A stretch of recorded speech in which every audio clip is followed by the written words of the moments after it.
शिष्य को मिला ज्ञान।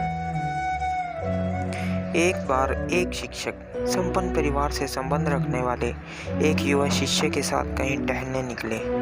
उन्होंने देखा कि रास्ते में पुराने हो चुके एक जोड़ी जूते उतरे पड़े हैं, जो संभवतः पास के खेत में काम कर रहे गरीब मजदूर के थे, जो अब अपना काम खत्म कर घर वापस जाने की तैयारी कर रहा था।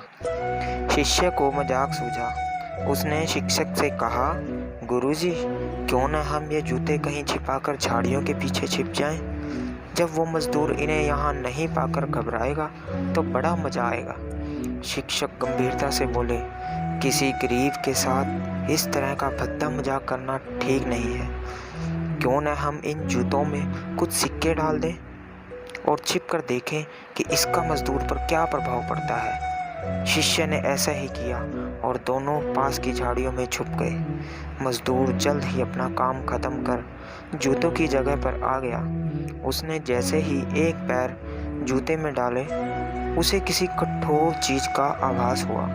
उसने जल्दी से जूते हाथ में लिए और देखा कि अंदर कुछ सिक्के पड़े हुए थे।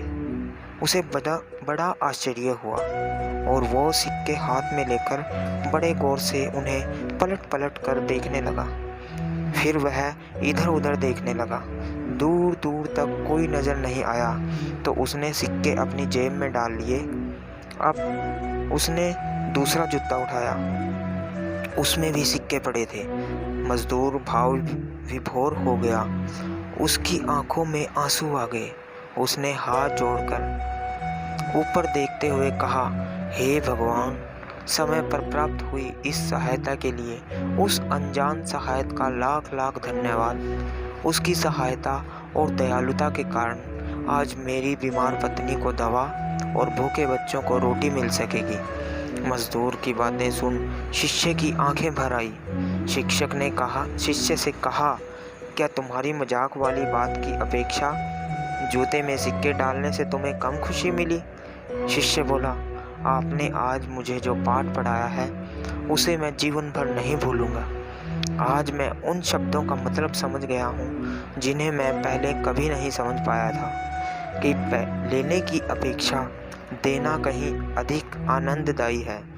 देने का आनंद असीम है, देना देवत्व है। दोस्तों, सचमुच जॉय ऑफ गिविंग से बढ़कर और कोई सुख नहीं है। हमें इस कहानी से शिक्षा लेते हुए अपनी अपनी क्षमता के अनुसार जरूर कुछ न कुछ दान देना चाहिए और ज़रूरतमंदों की हर संभव मदद करनी चाहिए।